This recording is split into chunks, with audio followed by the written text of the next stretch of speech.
अगर मुझे तुम बैठा के पढ़ाने के लिए कह दो तो बुरी बात नहीं। आई मैंने तो इकलौता पागल, कैमरा नीचे कर देना, स्कूल से पढ़ाते हैं। हाय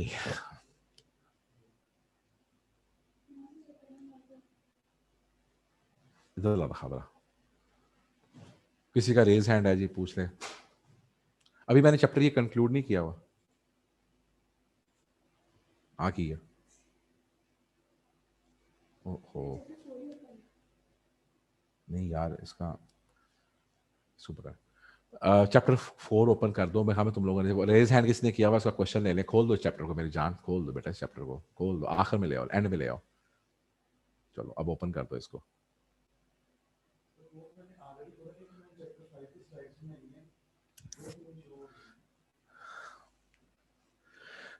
किसी ने रेज हैंड किया हुआ है, अली ने, उसका सवाल ले लो एक दफा, मैं अली का सवाल दे दूं जवाब। जी बेटा अली 315 रोल नंबर, आपका बेटा कोई जी क्वेश्चन सर। है? जी बेटा जी बोले। सर, मुझे ये क्वेश्चन पूछना था सर। अगर दो पर्सन बैठ के सर सपोज चेस खेल रहे हैं, तो सर जो एक पर्सन है, यानी वो आपस में ये डील तय करते हैं कि जो हारेगा वो जीतने वाले को 5,000 देगा। तो सर ये सट्टे में आता है या नहीं? देखो मतलब ये कि अगर तो आप उसको एज अ कंपटीशन लेके चलते हो तो उस कंपटीशन के पॉइंट ऑफ व्यू से उसके ऊपर नाम है कि हमने चेस का कंपटीशन किया है, जो उसको विन करेगा उसको पैसे मिलेंगे, तो वो तो बेसिकली तौर के ऊपर देखा जाए तो वो गेमिंग स्किल्स में आ जाएगा। लेकिन अगर उसके ऊपर पैसे लगाए जाते हैं या पैसे लगा के मूव करके चल रहे हो, तो वहां पर जाके एक क्वेश्चन डिफरेंट तरीके से आ सकता है। वो आपके पास फिर सट्टे मतलब एक कंपटीशन के अंदर प्राइस को विन कर लेना एक सेपरेट चीज है, लेकिन हम कहें कि हर बाजी के ऊपर पैसे लगा के खेलना है तो बेटा वो जुआ आता है। ठीक है, जी सर। कंपटीशन ठीक। Is a different thing. ठीक है, वो एक डिफरेंट चीज आती है। कंपटीशन में तो और होगा ना कि वो प्राइज कोई एक वो डिटरमिन करके चलेंगे कि हाँ ये जी, प्राइज में, मैंने ऐसे ये तो। को बताया, इसमें जहां पर आप हर हर बाजी पे पैसे लगा के खेल रहे हो बेटा वो काम खतरनाक है। उस पर अगर पुलिस ने पकड़ लिया तो वो छोड़ेगी नहीं आपको, बच के खेलना। ठीक है सर। फाहद जी। अस्सलाम वालेकुम सर। जी वालेकुम फहद, बैठ जा यार तेरी मेहरबानी। हाँ जी फहद। सर ये agreement and restriction of legal proceedings की एक्सेप्शन नंबर सेकंड है सर। उसमें लिखा है an agreement whereby parties agree not to file an appeal in upper court is valid. हाँ सर अगर हाँ जी। सेशन कोर्ट में जो होता है उनका वो अगर वो उनको फैसला हो जाता है तो हाई कोर्ट में जाके देखो अब उसकी अपील नहीं कर सकते उसके खिलाफ। आप नॉर्मली लॉ के पॉइंट ऑफ व्यू से अपील कर सकते हो, लेकिन कानून यस ये सर। कह रहा है अगर दो पार्टियां आपस में ये डिसाइड कर लेती हैं कि हम जो हमारा कोर्ट का फैसला होगा हम उस कोर्ट के फैसले के खिलाफ अपील में नहीं जाएंगे, तो वो लॉ के पॉइंट ऑफ व्यू से वो जेन्युइन है, उसकी कानून के मुताबिक बाइंडिंग है। और सर ये मैंने था आपको कि एक बात की मैंने आपको एक बात की एसेंस समझाई थी कि सर एटलीस्ट एक दफा अपील करना, एटलीस्ट एक दफा अपील करना, गलत कह रहा हूं, एटलीस्ट एक दफा किसी भी जगह पर एक मामला थर्ड पार्टी को देकर वैल्यूएट करने का आपका हक है। एटलीस्ट एक जगह पर एक दफा आप जाकर आप उसको किसी भी पार्टी के पॉइंट ऑफ व्यू से अपना हक रखते हो कि आप उसको लॉ के प्लेटफॉर्म के ऊपर जाके उसको वैल्यूएट करवा लो। लेकिन आपके पास मल्टीपल जगहों पर ये इशू आ जाता है कि हमारे पास इतने प्लेटफॉर्म अवेलेबल होते हैं, हम किसी भी डिफरेंट कोर्ट में जाकर केस कर सकते हैं, हम अपील पर अपील कर सकते हैं। अगर आपने उसकी रिस्ट्रिक्शन को लेकर चलना है तो कानून कहता है कि हाँ उसकी रिस्ट्रिक्शन की जा सकती है। Right sir. सर इसी तरह का वो जो आपने हमें क्वेश्चन दिया था एग्जांपल 64 सेल्फ के लिए, तो सर उसके अंदर लास्ट पार्ट है उसका पार्ट 4, इसमें इसी तरह उसने मुझे लिखा हुआ है कि इसको इसको आगे करना, जरा मुझे दिखाना, मुझे कोई बताते हैं कहाँ पे, आगे चलते जाओ बेटा, सर बिल्कुल पेज आखिर पे नंबर आओ। 97 पे।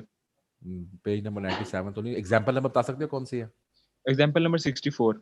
64 एग्जाम्पल पे जाओ, 64 चली गई पीछे। हाँ जी बताइएगा जी। सर इसका लास्ट पार्ट जो है 4 वाला, what would be your answer if above, यानी कि whether Mansoor is justified in filing a suit in the court हाँ ऑफ लॉ और उन्होंने कहा हैड कि एग्री हमने and not to the court had. Of law, उन्होंने कहा कि आर्बिट्रेशन में लेके जाएंगे और कोर्ट में नहीं लेके यस सर। जाएंगे। तो मैंने आपको कहा था कि अगर आप आर्बिट्रेशन में भी ले जाते हैं तो ये भी वैलिड है। ठीक है तो सर इसके आंसर में उसने इसी नेक्स्ट पेज पे लिखा हुआ है कि अगर वो आगे दोनों चलिएगा, आर्बिट्रेशन के आगे चलिएगा। अगर, यस सर इसके An अंदर लिखा agreement between RF or Mansoor refer arbitration and dispute which may arise between them is not wide। मैं भी यही कह रहा हूँ If Mansoor or Arif sir- are not satisfied with the arbitration award, they cannot be restricted to go to the court of law. मैंने भी ये आपसे कहा, बिल्कुल ठीक है कि अगर वो आर्बिट्रेशन से सेटिस्फाइड नहीं होंगे वो कोर्ट में जा सकते हैं। तो अगर वो इस तरह उन्होंने तो कॉन्ट्रैक्ट नहीं However, किया था कि आप an agreement between Arif and Mansoor to refer the matter, any dispute which may arise between them is not void. However, if Mansoor or Arif are not satisfied with the arbitration award, they cannot be restricted to go to the court of law. This right cannot be excluded. Very good. ये बात उल्ट लिख रहा है, exception के point of view से लिख रहा है, उल्ट लिख रहा है। वही सर कि हाँ ठीक है, आप ठीक पॉइंट ले रहे हो। पीछे आइएगा जरा, पीछे आइएगा, मुझे जरा इसकी एक्सेप्शन दिखाइएगा लीगल प्रोसीडिंग की। A legal proceeding में an agreement between two or more than person agreed to any dispute which may arise between them shall be referred to that is valid. Or an agreement whereby parties agree not to file an appeal to the upper court is valid. Parties may contract to select one court of law by between two courts equally competent. ठीक है, ये भी valid है। अच्छा, वो फिर इसको exception को किसी और तरीके से रीड कर रहा है। वो पता क्या कहना चाह रहा है कि हम मैटर को पहले कोर्ट में नहीं लेके जाएंगे, और हम उसको पहले आर्बिट्रेशन में लेके जाएंगे, यहाँ तक वैलिड है, और उसके बाद हम एक दफा उसको कोर्ट ऑफ लॉ में लेके जा सकते हैं। ये बेटा मुझे पॉइंट चेक करना पड़ना है। वैसे आगे आइएगा, क्वेश्चन 64 में आइएगा, आपका बिल्कुल सही पॉइंट आपने रेज किया। वेयर आर जस्टिफाइड स्वीट, आगे चलना। और Mansoor filing a suit every agreement by which party is restricted bound, आगे चलना। और आपका ये पॉइंट बिल्कुल वैलिड है। यहाँ पर किताब इसको जिस तरह लिख रही है, हमें किताब के पॉइंट ऑफ व्यू से ही लेके चलना है। इसको अपने मुताबिक इसको अमेंड कर लें इस कॉन्सेप्ट के पॉइंट ऑफ व्यू से। आर्बिट्रेशन के अंदर आप अपना पहला मैटर लेके जाने पर मजबूर हैं। आप अपना मैटर डायरेक्टली कोर्ट नहीं लेके जा सकते, क्योंकि आप लोगों ने आपस में अपना ये एग्रीमेंट डिसाइड कर लिया है। लॉ की क्लास है। अगर आपने, हाँ ले लो, अगर आपने अपना मैटर जो है वो डिसाइड कर लिया है, तो फिर आप अपना मैटर डायरेक्ट कोर्ट में नहीं लेके जा सकते। आपको अपना मैटर जो है वो आर्बिट्रेशन में लेके जाना पड़ेगा। यहाँ तक वो जो बात को लेके चल रहा है वो ये कर रहा है कि अगर आर्बिट्रेशन के फैसले से आप मुतमईन नहीं हैं, तो एक दफा कोर्ट ऑफ लॉ में लेके जाने का आपको राइट अवेलेबल है। तो आप उस फैसले के खिलाफ कोर्ट ऑफ लॉ में इसको चैलेंज कर सकते हैं। Your point is very valid. हम किताब के सोल्यूशन के मुताबिक ही अपने नॉलेज को लेकर चलेंगे, इसके खिलाफ नहीं जाएंगे। अब चूंकि हमें यहाँ किताब ये कह रही है, तो फिर हम आर्बिट्रेशन की हद तक अपने केस को पहले स्टार्ट करेंगे। आप डायरेक्ट कोर्ट में केस नहीं लेके जाएंगे, आपको पहले किसके पास जाना पड़ेगा? आर्बिट्रेटर के पास। और आर्बिट्रेटर के फैसले के खिलाफ आप एक कोर्ट ऑफ लॉ में जाके अपील कर सकते हैं, वो भी अगर आपने रिस्ट्रिक्शन रखी हुई है कि हम मल्टीपल कोर्ट्स में नहीं जाएंगे। इज इट क्लियर जी? सर इसमें हमें कॉन्ट्रैक्ट में लिखना पड़ेगा at the time of contract के हम एटलीस्ट अगर आर्बिट्रेशन से सेटिस्फाई नहीं होते तो एटलीस्ट वन कोर्ट में ले जा सकते हैं। अगर आपने नहीं लिखा हुआ तो फिर जब हम आर्बिट्रेशन को वो जिस सेंस में वो यहाँ पर हमारे लिए मूव कर रहा है, उस सेंस के पॉइंट ऑफ व्यू से, एक मिनट होल्ड करना जरा मेरे कॉल।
जी फहद, यस सर। हो गया बेटा क्लियर क्वेश्चन? सर बस ये लास्ट कर दें कि वो हमें उस जब eight the time of contract नहीं जरूरत। उसके अंदर ये मेरा फिर से पॉइंट सुनिएगा, मैं इस क्वेश्चन के ऊपर लास्ट टाइम रिप्लाई कर रहा हूं, मैं 2-3 दफा बात रिपीट कर चुका हूं। आर्बिट्रेशन के अगर ऊपर हमने रिस्ट्रिक्शन रखी है तो वो रिस्ट्रिक्शन इस बात की है कि आप डायरेक्ट कोर्ट में नहीं जाएंगे, आप किसके पास जाएंगे? पहले आर्बिट्रेशन में जाएंगे, उसके बाद आप ओपन है। अगर आप आर्बिट्रेशन के फैसले से मुतमईन नहीं है फिर आप ओपन है, जहां मर्जी जाएं। और अगर आपने जहां मर्जी जाने से अपने आप को रिस्ट्रिक्ट करना है तो उसके लिए आपको फिर सेपरेट अपने कॉन्ट्रैक्ट में क्लॉज डालनी पड़ेगी। Is it clear? Right sir. Yes आगे सर। चलिएगा। एक हाफिज लास्ट बेटा, सर, एक लास्ट जी बोले बोले, जल्दी बोले बेटा जल्दी। हाँ एमओयू से रिलेटेड है सर। जो एमओयू है वो अगर हम विद कंडीशंस के साथ साइन करते हैं तो वो वैलिड है, क्योंकि डिफरेंट एमओयू वैलिड ही नहीं होता। गवर्नमेंट में एमओयू की कोई हैसियत सर नहीं जब तक कि तमाम टर्म्स एंड कंडीशन क्लियर ना हो जाए। टर्म्स एंड कंडीशन के साथ वैलिड है, जैसे गवर्नमेंट कॉन्ट्रैक्ट साइन करती है, जैसे बेटा ML1 वो का तो फिर एमओयू साइन किया कॉन्ट्रैक्ट हुआ है ना यार, वो तो कॉन्ट्रैक्ट है भाई, उसको नाम एमओयू देने से कोई Yes. फायदा नहीं है, वो तो कॉन्ट्रैक्ट है। राइट उन्होंने कॉन्ट्रैक्ट का नाम एमओयू दे दिया, लेकिन वैसे हम ये कहें agreement to agree in future, that is called memorandum of understanding. उसकी कोई हैसियत नहीं है, वो बाइंडिंग कॉन्ट्रैक्ट नहीं है। Hafiz Hamid ji. Right sir. Thank you sir. My pleasure, thank you बेटा। हाफिज हामिद। अस्सलाम वालेकुम सर जी। वालेकुम। सर जी ये ना ग्रुप में मैसेज वो भाई का है, तो सर वो तो कल तो फ्राइडे वाले दिन सीला का टेस्ट है, वो जो पहले एमला का टेस्ट है वो कैंसिल कर दिया। अब सर को भाई का मैसेज है कि tomorrow test will be held only, वो कल सीला का, वो तो सर वो तो फ्राइडे वाले दिन नहीं बन कर कह रहे पहले। क्या तुम कह रहे हो? सवाल क्या है तुम्हारा? वो प्राइवेसी लगी हुई है सर, वो पूछ नहीं सकते सर। पहले ना अनाउंस किया गया है कि फ्राइडे वाले दिन एमला का टेस्ट है। बेटा एमलो का टेस्ट उन्होंने, सुन लो एमलो का टेस्ट आपको मैंने कहा था नहीं सर, ग्रुप में मैसेज है, मैंने इस वजह से एमलो आपको जवाब आ तो गया है, आपने ध्यान से ग्रुप देखो, एमलो के टेस्ट पे लिख दिया कि it will be announced in future. जी सर। वो तो अब वो मैसेज है कि टुमारो टेस्ट सीला का, मतलब सीला का टेस्ट कल होगा। सीलो के पिछले 2 चैप्टरों का टेस्ट होगा।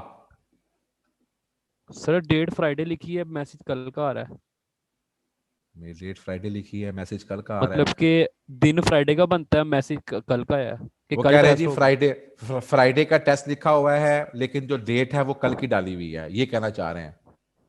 सर फ्राइडे डेट को भी क्या फ्राइडे तारीख की है? है, नीचे मैसेज कल का है कि अब कल में टेस्ट होगा। टुमारो टेस्ट ऑफ सीलो विल बी हेल्ड ओनली, ये नीचे किसने डाल दिया है? ये तो जुमेरात बन रहे सर। एक कमेंट है यार, हौसला कर। हाँ डिलीट कर दो इसको, इसको डिलीट कर देते हैं। आपका टेस्ट जो है वो जुम्मे का ही टेस्ट है, ये मर्केंटाइल, ठीक है।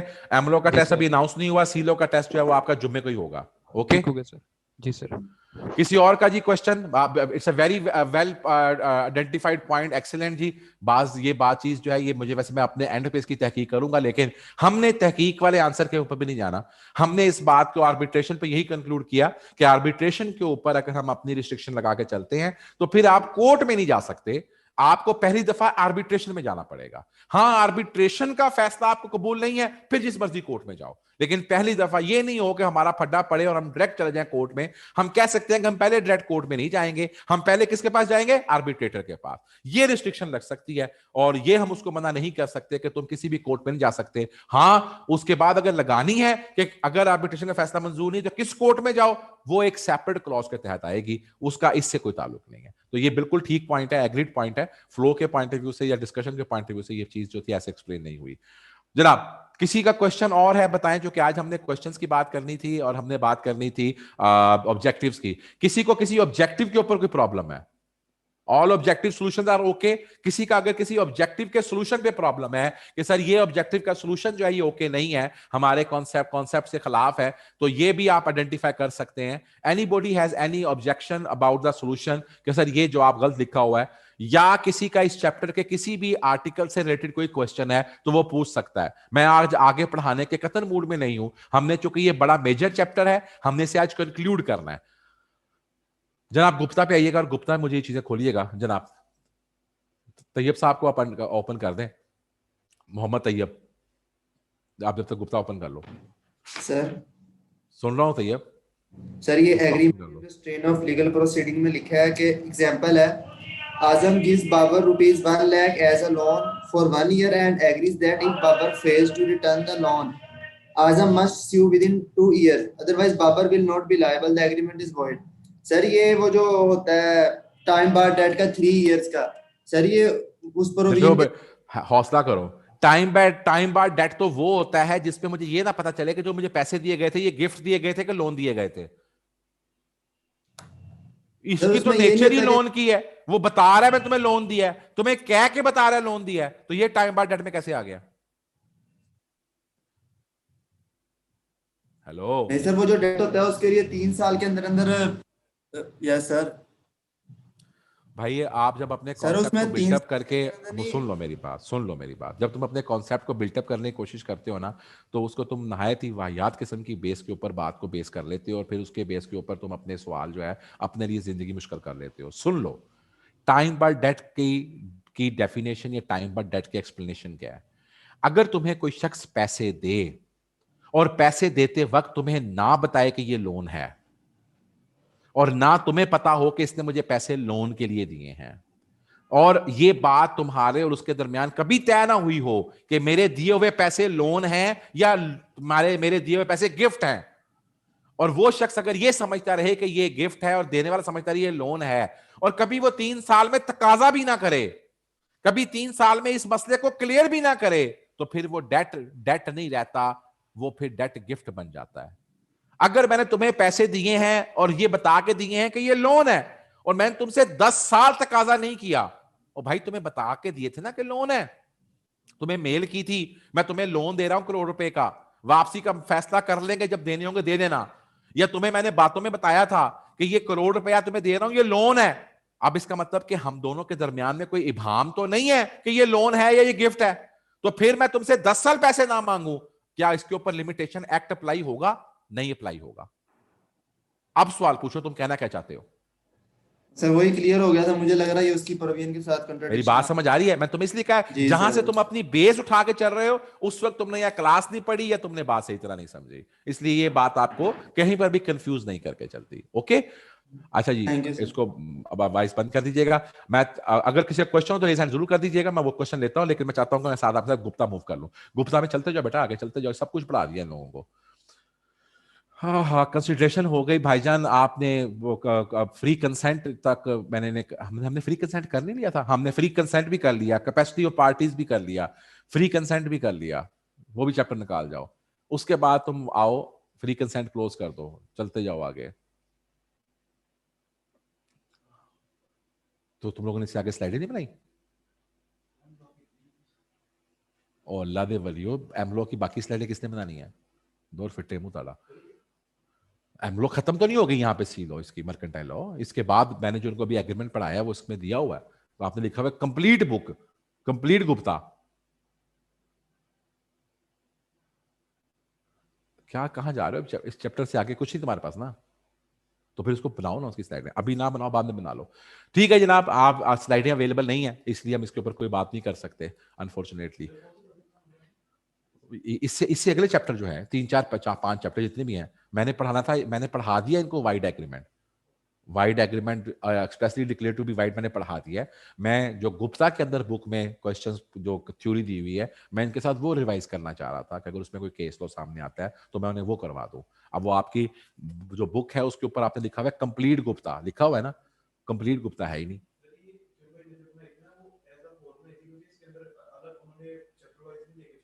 एग्रीड, एज अ होल है ना, पूरी नहीं है ना।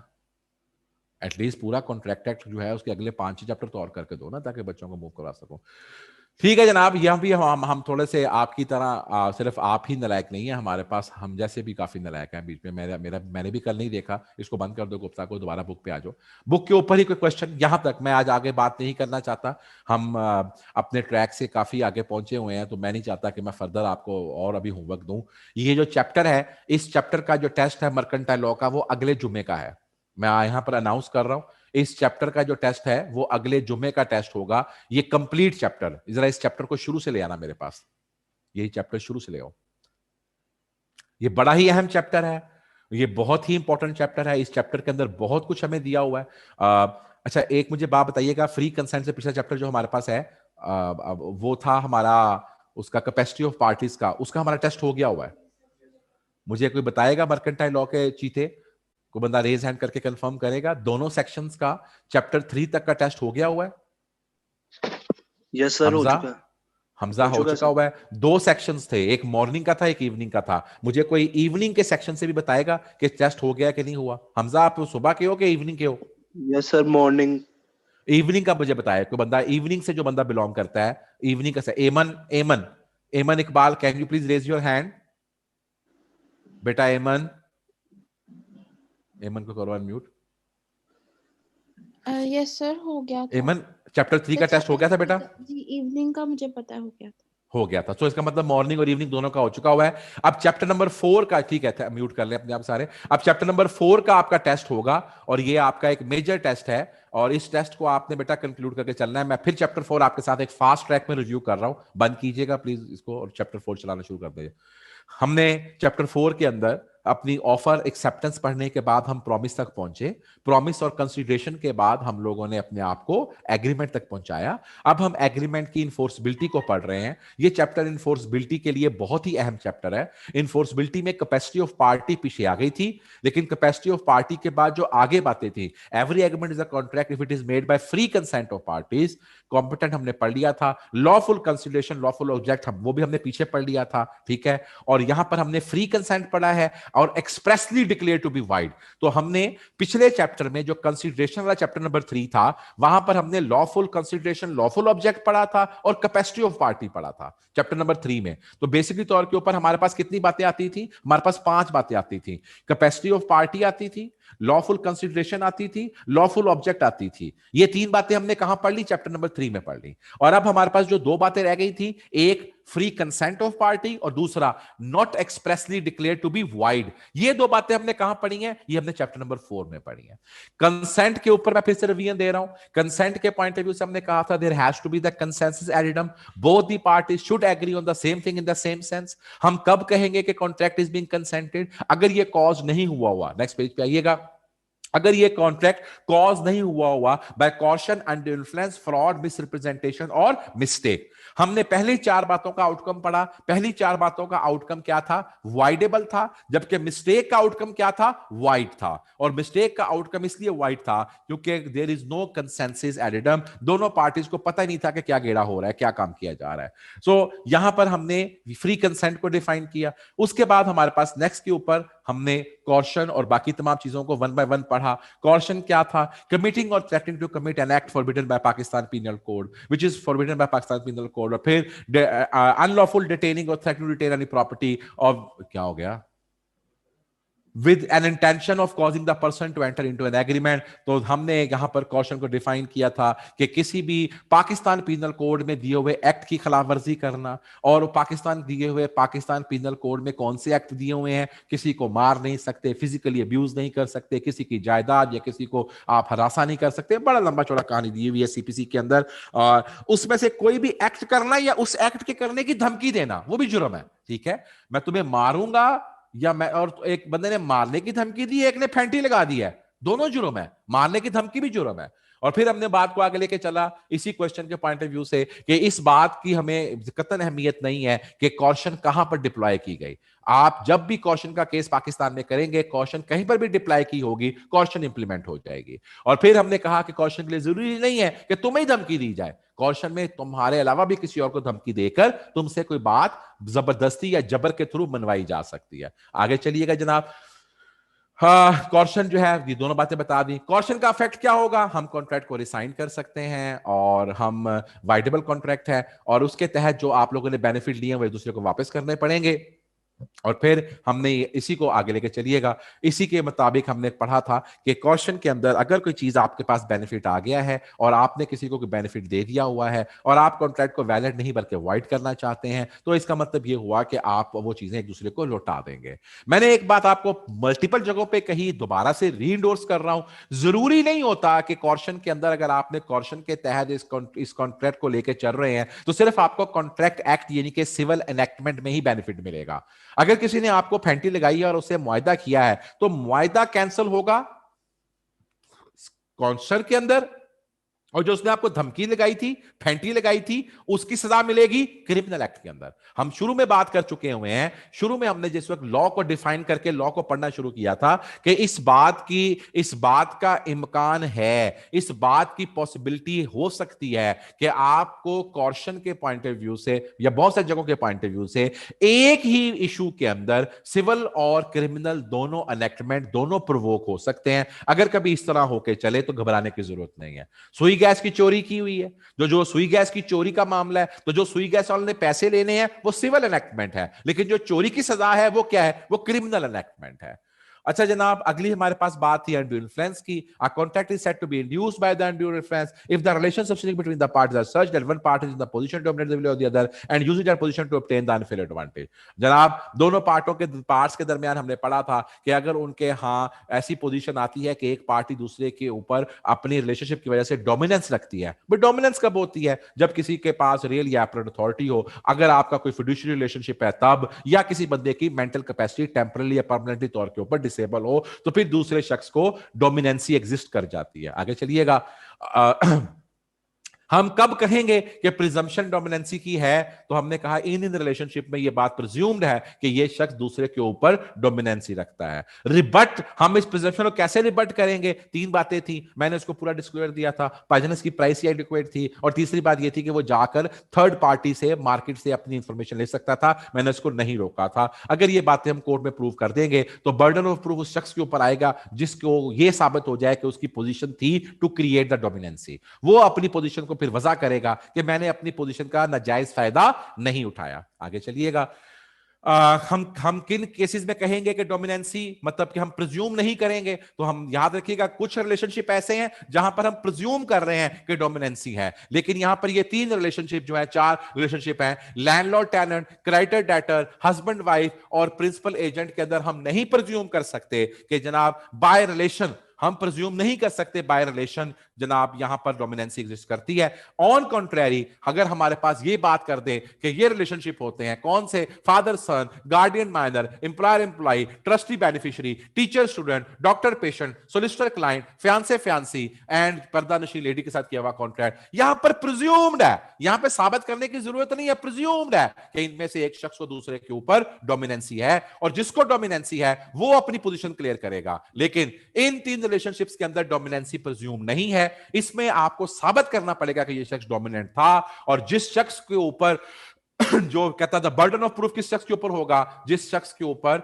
जो कोई कॉन्ट्रैक्ट को कैंसिल करना चाहेगा। जबकि हमारे यहां पिछली कहानी में क्या किसके ऊपर है, जो शख्स पोजीशन जिसकी डोमिनेंट है उसके ऊपर प्रिजम्पशन आ गई कि तुमने जरूर पोजीशन का फायदा उठाया होगा, अब इस शख्स ने अपनी पोजीशन को क्लियर करना है। लेकिन जहां पर प्रिजम्पशन नहीं है, जो शख्स ये इल्जाम लगा रहा है कि मैं कॉन्ट्रैक्ट को कैंसिल करना चाहता हूं, चूंकि इन्होंने अपनी पोजीशन का फायदा उठा के नाजायज फायदा उठाया है, उस शख्स के ऊपर बर्डन ऑफ प्रूफ है। बेटा बर्डन ऑफ प्रूफ यहां पर डिफरेंट एग्जिस्ट कर रहा है अनड्यू इन्फ्लुएंस में। जहां पर प्रिजम्पशन है वहां पर बर्डन ऑफ प्रूफ उस बंदे पर है जिसकी पोजीशन डोमिनेंट थी, और जहां पर प्रिजम्पशन नहीं है वहां पर जिस बंदे ने कॉन्ट्रैक्ट कैंसिल करवाना है उसके ऊपर बर्डन ऑफ प्रूफ है। ये बात ज़हन में रख के चलिएगा। और यहां पर भी कोर्ट कहता है उसको वाइडेबल कर सकती है, लेकिन कोर्ट अगर उसको जो भी उसको मतलब के डैमेजेस या जो भी उसको पेनल्टी या जो भी उसको बेनिफिट देना चाहेगी वो कोर्ट डिसाइड करेगी अपने टर्म्स एंड कंडीशन के मुताबिक। और फिर उसका डिफरेंस है, जब भी कभी डिफरेंस आए दोनों की डेफिनेशन आपने जरूर लिखनी है। ये मैं आपको पहले हिंट बता रहा हूं, दोनों की डेफिनेशन का लिखना, दोनों की डेफिनेशन का लिखना जरूरी है। कंसेंट जो थी, nature of pressure, relationship, reasoning, ये सब बातें हम डिस्कस कर चुके हैं। पेपर के पॉइंट ऑफ व्यू से ये इंपॉर्टेंट आर्टिकल है क्योंकि इन दोनों के अंदर और at the same time mistake और मिसरिप्रेजेंटेशन और फ्रॉड के अंदर बहुत ममासलत है, इसलिए वहां पर इन दोनों से रिलेटेड बात जो है वो आपसे पूछी जा सकती है। उसके बाद जो हमारा अगला आर्टिकल था वो फ्रॉड था, और फ्रॉड और मिसरिप्रेजेंटेशन में एक बात बताई थी कि फ्रॉड के अंदर हम जानबूझ के, हम नॉलेज होने के बावजूद गलत काम करते हैं, नॉलेज होने के बावजूद फैक्ट्स की कंसीलमेंट करते हैं, हम एग्रीमेंट करते हैं जिसका मकसद ये था कि मैंने कभी परफॉर्म ही नहीं करना और हमारे इंटेंशन ये थी कि हमने डिसीव करना है, या कुछ स्पेशल सर्कमस्टांसेस में वो तमाम एक्ट जो कोर्ट समझे कि वो फ्रॉडलेंट थे। और मैंने कहा था कि इसकी डेफिनेशन जो है वो आपके लिए बेहतर है कि आप गुप्ता से याद कर लें, वहां पर डेफिनेशन इनकम्प्लीट और बेहतर तरीके से दी हुई है। इसकी एग्जाम्पल्स अच्छी हैं, ये सारी एग्जाम्पल्स बेटा आपको तैयार होनी चाहिए। यहां से उसने बड़े अच्छे तरीके से फ्रॉड फ्रॉड को मूव किया। एसेंशियल्स ऑफ फ्रॉड भी बड़े जरूरी थे और उसकी एसेंस ये थी कि आप इस बात को इंश्योर करेंगे कि फ्रॉड के लिए आपने स्टेटमेंट दी थी, गलत स्टेटमेंट दी थी, गलत स्टेटमेंट फैक्ट को रिलेट करती थी, उस शख्स ने उस स्टेटमेंट की वजह से कॉन्ट्रैक्ट किया है और उसको वाकई ही कॉन्ट्रैक्ट करने के बाद नुकसान हुआ है, फिर फ्रॉड होगा, नहीं तो फ्रॉड नहीं हो सकेगा। और फ्रॉड के अंदर वाइडेबल था, फ्रॉड के अंदर आप स्पेसिफिक परफॉर्मेंस भी मांग सकते हैं और जो आपको डैमेजेस है वो भी आप मांग सकते हैं। एक्सेप्शंस इन जगहों पर हमने कहा था कि आपका फ्रॉड जो है वहां पर कैंसर आप उसको रिसाइन नहीं कर सकते, जहां पर साइलेंस जो है वो फ्रॉड के इक्विवेलेंस है और वो जो साइलेंस थी उसमें जो आपने फ्रॉड का इल्जाम लगाया है उसके ट्रुथ को बड़ी आसानी के साथ अपनी अकल का इस्तेमाल करते तो आपको पता चल जाता, कोई लेटेंट इफेक्ट्स नहीं थे और उसने बाकी हमें तमाम बातों को यहां पे एक्सप्लेन किया। मैंने कहा था जो बंदा फ्रॉड याद कर लेगा उसके लिए मिस रिप्रेजेंटेशन को तैयार करना कोई प्रॉब्लम नहीं है। जिस तरह फ्रॉड की वो पिछली एग्जांपल्स थी, इसने हर एक पॉइंट के ऊपर एक एक एग्जांपल दी हुई है और हमने बड़ी डिटेल में एग्जांपल डिस्कस की हैं। क्या साइलेंस फ्रॉड है कि नहीं? उसने कहा साइलेंस जो है वो इक्विवेलेंस टू वो हमारे लिए फ्रॉड किस वक्त बनता है? साइलेंस हमारे लिए उसी वक्त फ्रॉड बन के चलेगा, उसी वक्त साइलेंस बनेगा जिस वक्त या तो वो इक्विवेलेंस टू स्पीच हो और या वो फिड्यूशरी रिलेशनशिप हो, यानी कि बाप बेटी, ठीक है। अगर कोई बंदे फिड्यूशरी रिलेशनशिप में है तो फिर आपको खामोश नहीं रहना, फिर आपको बताना है। या मैंने आपसे सवाल पूछा है, मैंने आपसे किसी फैक्ट के मुतालिक सवाल पूछा है और आप जानबूझ के खामोश रहें तो यहां पर भी साइलेंस इक्वल टू स्पीच है। बहुत सारे बच्चों ने मुझसे इसके ऊपर सवाल पूछा कि सर आपने तो कहा था कि हम अगर खामोश रहेंगे तो ऑफर की एक्सेप्टेंस नहीं होगी। ओ भाईजान, ये ऑफर की एक्सेप्टेंस नहीं है, ये mere silence equal to speech है कि नहीं उसकी बात कर रहा है। यहां पर कॉन्ट्रैक्ट की बात नहीं कर रहा कि जनाब आपने कॉन्ट्रैक्ट में हां कह दिया है कि आपने एक्सेप्टेंस दे दी है। वो एक्सेप्टेंस अपनी जगह पे है, ये तो सिर्फ किसी ना किसी फैक्ट के मुतालिक है। मैं पूछ रहा हूं और ये मोबाइल जो है इस पर चल छैया छैया का सॉन्ग चल पड़ेगा, आपको पता नहीं चल पड़ेगा, आप खामोश रहेंगे तो यहां पे साइलेंस इक्वल टू स्पीच है। अब मोबाइल का खरीदना, एक्सेप्ट करना, टर्म्स ऑफ ऑफर, वो सब आपके एक्सप्रेस होनी चाहिए। मैंने कभी भी नहीं कहा कि आप कहें कि तुम ये मुझसे मोबाइल खरीद लोगे, तुम खामोश रहे और मैंने कहा तुमने मोबाइल खरीद लिया। मैंने कभी ये बात नहीं की, मैंने सिर्फ टर्म्स के मुतालिक ये बात कही है कि क्या साइलेंस इक्वल टू स्पीच है कि नहीं है। मिस रिप्रेजेंटेशन की डेफिनेशन भी वही है जो आपने गुप्ता से तैयार करनी है। इसके अंदर हर बात वैसे ही लगती है, लेकिन इसके अंदर सिर्फ और सिर्फ एक प्रॉब्लम है, वो क्या? ये जानबूझ के नहीं है, आपको डिसीव किया जा रहा है, आपको गलत बात बताई जा रही है, आपका नुकसान किया जा रहा है, लेकिन खुदा की कसम जान के नहीं किया। जो कि जान के नहीं किया तो फिर ये मिस रिप्रेजेंटेशन है, वही काम जान के करेंगे तो वो फ्रॉड है। ठीक है, मिस रिप्रेजेंटेशन और फ्रॉड दोनों के अंदर की एग्जांपलें बहुत अच्छी दी हुई हैं। इन तमाम एग्जांपल्स के अंदर उसने एक एक पॉइंट को लेकर एक्सप्लेन किया, सेम वहीं से कॉपी किया, सेम वहां से कॉपी किया, सिर्फ यहां पे डैमेजेस नहीं है जो कि आपका मिस रिप्रेजेंटेशन, सेम वहां से कॉपी किया, कोई फर्क नहीं है। और फ्रॉड का और मिस रिप्रेजेंटेशन का डिफरेंस भी बहुत इंपॉर्टेंट है, अभी बता के आया हूं। जब कभी भी डिफरेंस आएगा सबसे पहला पॉइंट क्या आएगा? डेफिनेशंस आएंगी और फिर ये पॉइंट देके चलने हैं। तो फ्रॉड और मिस रिप्रेजेंटेशन को याद करते वक्त फ्रॉड याद कर लें, मिस रिप्रेजेंटेशन की डेफिनेशन तैयार करने के बाद जो फ्रॉड में बातें दी हुई है तकरीबन सारी यहां पर हैं, छोटी मोटी अमेंडमेंट, डैमेजेस दिए हुए हैं, इसमें डैमेजेस नहीं मिलते, बाकी तकरीबन दोनों चीजें आपस में बेहद तक मुमासलत का आपस में उनसे ताल्लुक है। फिर हमने बात की थी मिस्टेक की, हमने कहा था मिस्टेक दो तरीके की होती है, एक मिस्टेक ऑफ लॉ होती है, एक मिस्टेक ऑफ फैक्ट होती है। मिस्टेक ऑफ लॉ दो तरह की थी, एक पाकिस्तान की लॉ की मिस्टेक थी और एक फॉरेन लॉ की मिस्टेक थी। मैंने कहा था मिस्टेक की वजह से कॉन्ट्रैक्ट वाइड होगा, फिर बार बार बताया कि इग्नोरेंस ऑफ लॉ मिस्टेक की लॉजिक नहीं बनती। इग्नोरेंस ऑफ लॉ मुझे पता ही नहीं था, ये मिस्टेक नहीं है। इट इज बीइंग प्रिज्यूम्ड कि तुम्हें लॉ का पता था, अगर तुम लॉ ऑफ लैंड पे बैठे हो तुम्हें लॉ का पता था। और फॉरेन लॉ के लिए बताया कि जिस तरह हम फैक्ट पढ़ेंगे और फैक्ट के अंदर हमारे पास बायलैटरल मिस्टेक और यूनिलैटरल मिस्टेक थी, तो फॉरेन लॉ की मिस्टेक को आपने कैसे डील करना है, जैसे वो क्या है? बायलैटरल मिस्टेक है। और फिर बायलैटरल मिस्टेक और यूनिलैटरल मिस्टेक को पढ़ा, हमने कहा बायलैटरल मिस्टेक दो किस्म की होती है, एक सब्जेक्ट मैटर से रिलेट करती है और एक पॉसिबिलिटी ऑफ परफॉर्मेंस से रिलेट करती है। सब्जेक्ट मैटर से रिलेटेड क्या होती है? फिर उसने हमें बताया वो सब्जेक्ट मैटर की एग्जिस्टेंस से मुतालिक हो सकती है, क्वांटिटी, क्वालिटी, प्राइस, आइडेंटिटी, और हमने बताया टाइटल। मैंने आपको बताया कभी भी डिस्कवरी ऑफ प्राइस की बेस के ऊपर आप मिस्टेक नहीं करेंगे। और जो ये प्राइस है, ये प्राइस की एग्जांपल दी हुई है, ये प्राइस डिस्कवरी ऑफ प्राइस नहीं है। ये प्राइस ये थी, आपने यूं लिखा था, मैं समझा आपने 1250 है, मैंने बेसिकली 1280 लिखा हुआ था। तो ये डिस्कवरी ऑफ प्राइस नहीं है, ये रीडिंग की गलती है, रीडिंग की मिस्टेकन हो रही है। तो इसको हम गलती नहीं कहेंगे, जिसको हम वहां पे जाकर देके चले। और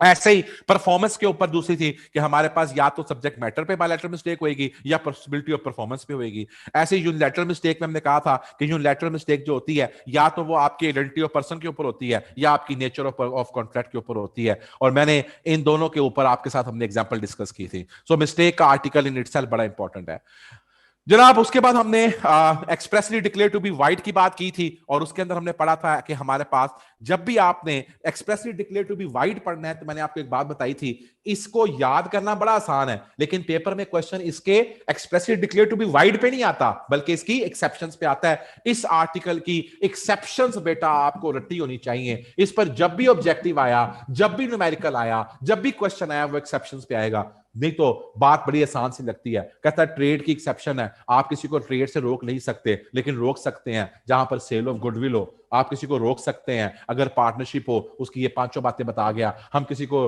ट्रेड कॉम्बिनेशन इलीगल नहीं है लेकिन मोनोपोली इलीगल है, सर्विस एग्रीमेंट्स किए जा सकते हैं, और वहां पर आप अगर आपने किसी को अगर नॉलेज खुद से दिया है, सीक्रेट्स उसको दिए हैं, तो आप उसको ड्यूरिंग जॉब और आफ्टर जॉब भी रिस्ट्रिक्ट कर सकते हैं। लेकिन अगर आपने ये काम नहीं किया तो फिर आप उसको ड्यूरिंग जॉब रिस्ट्रिक्ट कर सकते हैं, आफ्टर नहीं कर सकते। और इसी तरीके के साथ हमने ये भी पढ़ा कि अगर किसी को आपने ट्रेड से किसी काम से रोकना है तो वो किसी खास लोकेलिटी और किसी खास मुद्दत के लिए तो हो सकता है, लेकिन ओपन एंडेड नहीं हो सकता। इसकी भी एग्जांपल्स दी हुई हैं। ऐसे ही वेगर के मतलब बताया, जुआ इजाजत नहीं है, लेकिन भाईजान गेमिंग कंपटीशंस इनमें जीतना, ये चीजें जो है ये जुए के जुमरे में नहीं आती। और जुए के पॉइंट ऑफ व्यू से जुआ, उसकी रिलेटेड ट्रांजैक्शन, उसकी अंडरलाइन ट्रांजैक्शन, उसकी कोलैटरल, सब कुछ वाइड होता है।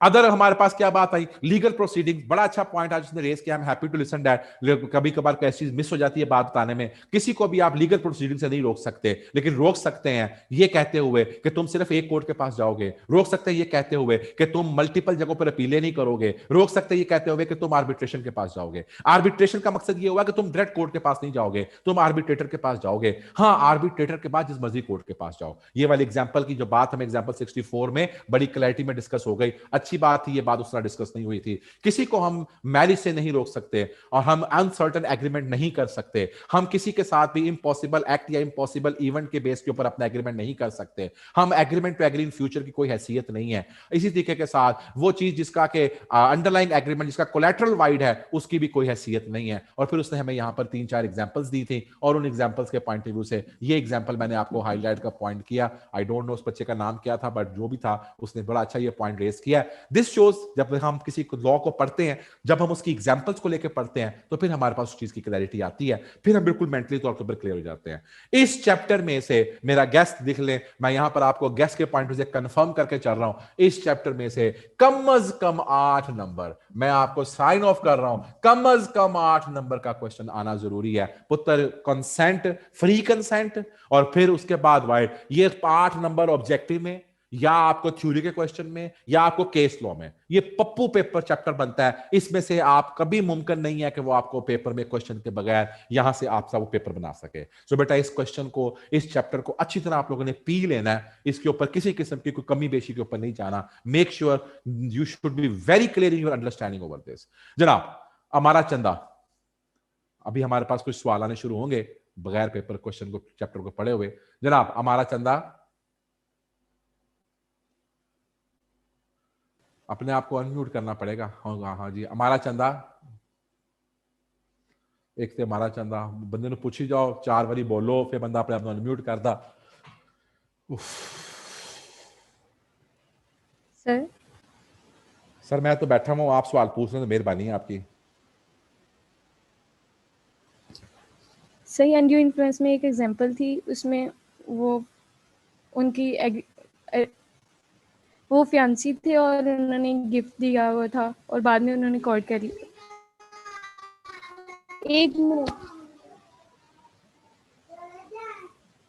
सर। बेटा मैं सुन रहा हूँ, आपका सवाल पूरा होगा तो कुछ सर, बोलूंगा।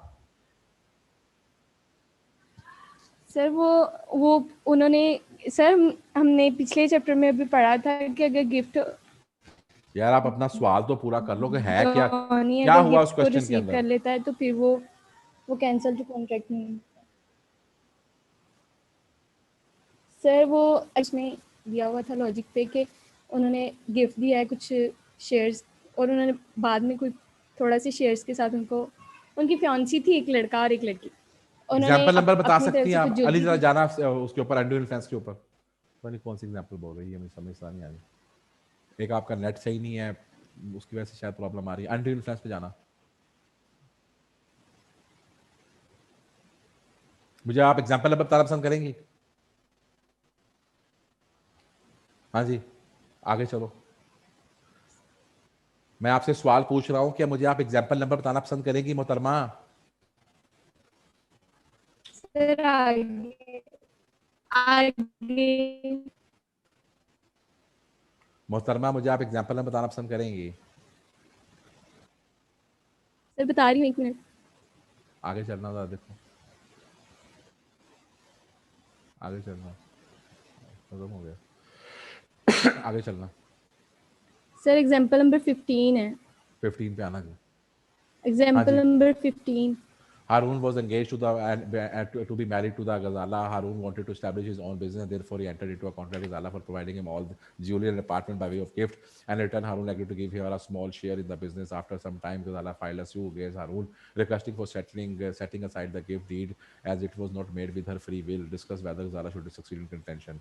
Ghazala may succeed to recover her jewelry and apartment from Harun. The presumption of the end defense, according to be induced by the defense, whether Harun is in the case of fiance and in the position to dominate the will. Where the consent to an agreement. बेटा ये एक तो बात याद रखो कि यहाँ पर ये गिफ्ट का एग्रीमेंट बनता नहीं है, इसलिए कि हम आपस में एक दूसरे के साथ लेन देन की बात कर रहे हैं। मैं तुम्हें ये तुम्हारी ज्वेलरी दूंगा और तुम उसके बदले में तुम मुझे बिजनेस में शेयर दोगे। When the consent agreement is being caused, when the agreement is voidable, the court may set aside the contract absolutely, or in case Allah has received any benefit in the contract upon such terms and conditions, the court may justify the burden of the proof that contract which failed to be unconscionable was being induced by the influence lies on Harun as he is the one who is in the position to dominate the will of Allah will.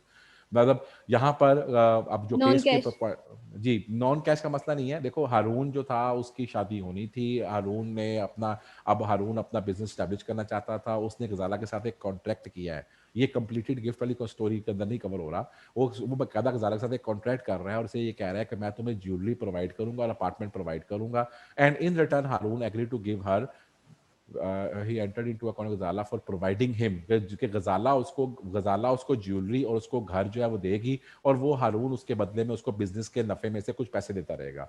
बेटा जो gift होता है उस gift के अंदर ये आपस के लेन देन में ये बातें तो नहीं होके चलती ना। आप मेरे साथ हो हमारा चंदा?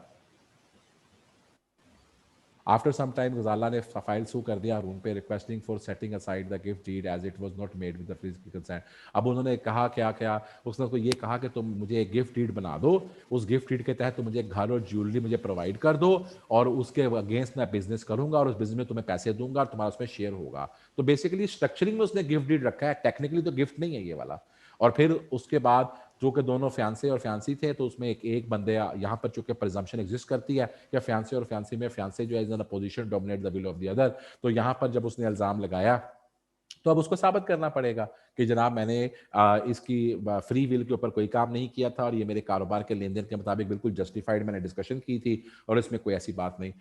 आपका क्वेश्चन अगर सिर्फ ये है कि गिफ्ट की ट्रांजैक्शन जब कंप्लीट हो जाए तो रिवर्स नहीं होती, तो मैं आपसे एग्री करता हूं, बिल्कुल कंप्लीटेड गिफ्ट जो है उसके लिए कंसिडरेशन की जरूरत नहीं होती। लेकिन यहां पर तो कॉन्ट्रैक्ट बता रहा है कि ये कंप्लीटेड गिफ्ट नहीं है, ये तो आपको कहा गया कि मुझे तुम चीजें ये अभी दे दो, अंग्रेजी का गिफ्ट है सिंपल, ये मुझे ये चीजें दे दो और इसके अगेंस्ट तुम्हें मैं शेयर दूंगा बिजनेस के अंदर। तो ये तो वो कंप्लीटेड गिफ्ट वाले एरिया में कवर नहीं होगा, सिर्फ लफ्ज गिफ्ट लिखा हुआ है, लेकिन टेक्निकली देखो तो पूरा कॉन्ट्रैक्ट है साथ, पूरा उसने एक्सप्लेन किया हुआ है कॉन्ट्रैक्ट। Is it clear? आगे चलो यार, इसकी आवाज नहीं आ रही। मैं जो क्वेश्चन था I think so I have answered. Faisal Raza sir ये गुप्ता की बुक तो सेंड करवा दीजिएगा, मैंने 3-4 बार कयूम को भाई को भी कहा है और गुप्ता की बुक आपने खरीदी नहीं अभी तक? सर मिली नहीं है। बट क्लास में किसी को नहीं गुप्ता की बुक मिली अभी तक? सर 1-2 बार गया था, उन्होंने कहा थोड़े दिनों तक आ जाएगी। भाईजान आपकी क्लास में आधे बच्चों के पास गुप्ता की बुक है, ठीक है? This is not the job of the TA to make the book and send to you, this is your job to arrange your books. यार बुक्स तो आपने अरेंज करके देनी है ना, अब आप टीए से बुक्स की अरेंजमेंट की बात तो नहीं कर सकते। आपके आपस में कितने दोस्तों के पास गुप्ता की बुक है, किसी से आप अपनी गुप्ता की बुक लेकर फोटोकॉपी करवा लो। Next please. ठीक है हाँ बेटा, गुप्ता की बुक तो आपके पास फिजिकल होनी चाहिए, ऑनलाइन गुप्ता की बुक से तो काम नहीं चलना आपका, वो तो मैं पढ़ाने के लिए यूज करता हूँ। You must have the physical Gupta book with you, याद करना है आपने उसको। हाफिज अहमद साहब जी। सर जी ये भाई का जो अभी आपने आपसे क्वेश्चन किया ना, इन्हें कहें कि जो शफी बुक वाले ना सर, वो बुक को मुकम्मल प्रिंट करके दे रहे हैं। भाईजान ये पहले हाफिज बुक अहमद शॉर्ट होती थी साहब, तो अब बुक हाफिज मिल अहमद रही है। साहब, हाफिज अहमद साहब कुछ बता रहे हैं, कौन सी जी कंपनी है जी, कौन सी किताब को सर सेंटर है ये? शफीक बुक वाले। शफीक बुक कहाँ पर है? सर ये जो बुक वाला बाजार है ना सर, ये स्टार्ट में ही है उनके। बुक वाला बाजार है, कोई स्टार्ट में है, शफीक बुक सेंटर है। यार ये हमारा काम थोड़ी, अब हम लेक्चर में बैठ के ये बात थोड़ी करके चलेंगे। वो यू हैव मैंने टू इस रीड वजह द से बुक्स। बताया, मैंने क्लास को नहीं, पता थैंक लग यू, जाएगा। Thank you, thank you, really oblige, really oblige. मतलब शफीक बुक सेंटर के ऊपर ये बुक प्रिंटेड फॉर्म में अवेलेबल है, और आप लोग वहां से ले सकते हैं। मतलब पॉइंट इज वेरी सिंपल कि this is not a job of TA कि वो गुप्ता की कॉपी करके आपको वो ईमेल करके फॉरवर्ड करेगा। सप्लीमेंट भी आपके पास अवेलेबल होते हैं नेट के ऊपर, तो आपने ये चीजें बेटा खुद से अरेंज करनी है। TAs are not being meant for this कि वो अभी किताबों की तस्वीरें खींच के आपको फॉरवर्ड करवाएंगे। ये बुक मार्केट में अवेलेबल है, अगर नहीं अवेलेबल तो आपके दोस्तों के पास है, किसी दोस्त से किताब ले ले, उसको फोटोकॉपी करवा ले। अब फोटोकॉपी तो मार्केट में बेतहाशा खुली है, ये तो आपके ऊपर डिपेंड। और सिर्फ आपने ये पूरी किताब नहीं करवाने लग जानी, जो हमारे सिलेबस के 3-4 आर्टिकल्स है ना, आप इसमें से पार्टनरशिप करवा लें और इसमें से कॉन्ट्रैक्ट ऐड करवा लें, नेगोशिएबल इंस्ट्रूमेंट करवा लें। बाकी तो इस किताब में बहुत सारे इनेक्टमेंट और भी दिए हुए हैं, तो आप अपना जो एरिया है उसको बस करवा लें, जो आपके सिलेबस के पार्ट आपके इनेक्टमेंट्स हैं। बाकी आपको पूरी बुक की जरूरत नहीं है, और अगर आपको पूरी बुक मिल जाए तो it's a wonderful book to have in your library. ठीक है, सो आई स्ट्रांगली सजेस्ट, 200-250-300 रुपए की बुक है, it is better to have the book. अगर शफीक सेंटर पे पड़ी है जो बता रहे हैं, मुझे खुद नहीं पता ये किधर है, सो आपस में आप लोग बेटा कॉन्टैक्ट करें एक दूसरे के साथ। इनका नाम हाफिज अहमद है, आप हाफिज अहमद को कॉन्टैक्ट कर सकते हैं। जिसने भी क्वेश्चन पूछा था मैसेज के ऊपर, हाफिज अहमद साहब आपको बता देंगे बुक सेंटर कहां पे जहां से मिल सकती है। नहीं मिलती तो फोटोकॉपी करवा लें। Anybody else? Otherwise we conclude the meeting. मैं फिर बता रहा हूं, टीएस को भी इंटीमेट कर रहा हूं, प्लीज अली साहब कंफर्म कर दीजिएगा, इस चैप्टर का टेस्ट, चैप्टर नंबर 4 का टेस्ट अगले जुम्मे को मैंने अनाउंस कर दिया है। इस जुम्मे को मर्केंटाइल लॉ का टेस्ट है, उस सीलो का टेस्ट है, जो हमारा सीलो का ग्रुप एग्जिस्ट कर रहा है, जो मैं पढ़ा रहा हूं। मर्केंटाइल लॉ का जो टेस्ट है, ये कंप्लीट जो हमारा मतलब कि कंबाइंड सेशन है, इनका चैप्टर 4 का टेस्ट अगले जुम्मे को इंशाअल्लाह ताला अजीज होगा। ठीक है, थैंक यू जी, thank you, God bless you, best of luck. अपना बहुत ख्याल रखिएगा और अपना पढ़ना शुरू कर दें। मैं चैप्टर सुन नहीं सकता ऑनलाइन के ऊपर, ये आप लोग की यशी हुई है, लेकिन मेक श्योर बेटा अगर इसको नहीं तैयार करेंगे जिस तरह सिखाया है, तो ये पेपर में आपको कभी सपोर्ट नहीं देगा। Thank you, God bless you.